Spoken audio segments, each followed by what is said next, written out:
This is the Michigan State University's Marketing Department Brand Consortium Speaker Series.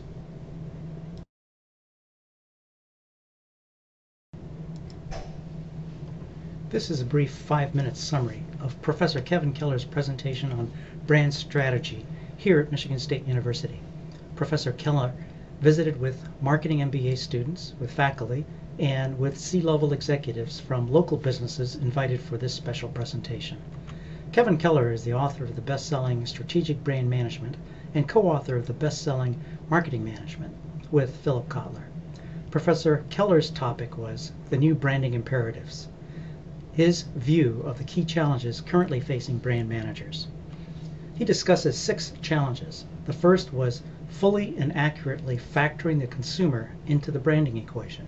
Consumers are growing considerably more complex and diverse, and we need to know how to position our brand in that market structure. We have a 1-minute video clip on one of the issues he raised, the issue of knowing what part of the market structure you should access in order to reach your target market. Nike always talks about their access point. They talk about we have an incredibly broad access point. So what's the access point to the brand? In other words, how many different kinds of people, or different people period, is this brand relevant to? And I always talk about that. I think it's a great concept.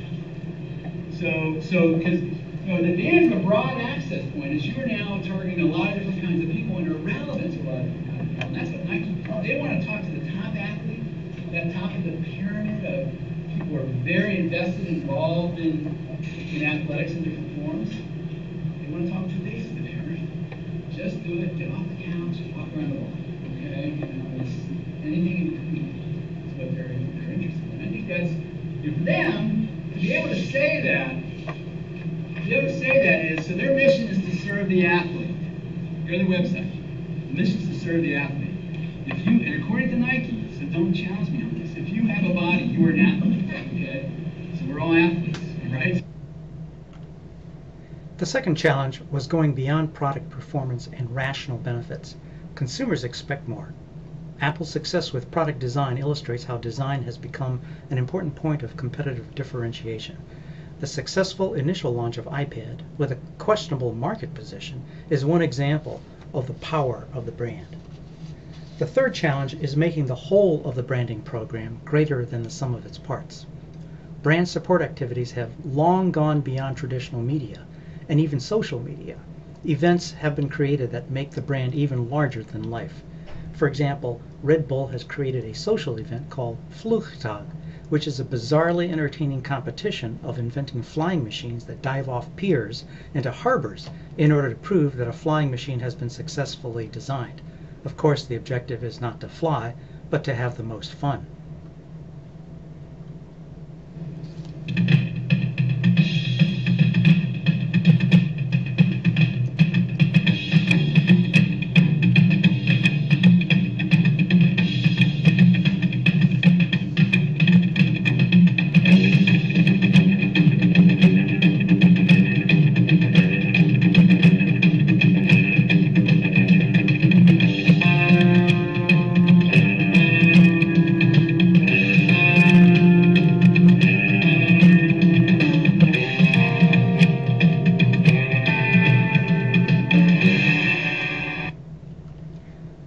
The fourth challenge is understanding where you can take a brand and how.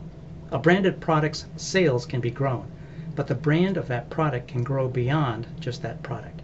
Like BMW, the brand can be taken across national boundaries, varied customer segments and consumer segments by modifying the product, and even across product categories. Research on the brand's equity is needed to know where and how far the brand can be stretched. The fifth challenge is doing the right thing with brands. Starbucks has built great brand equity, but it has also endangered it.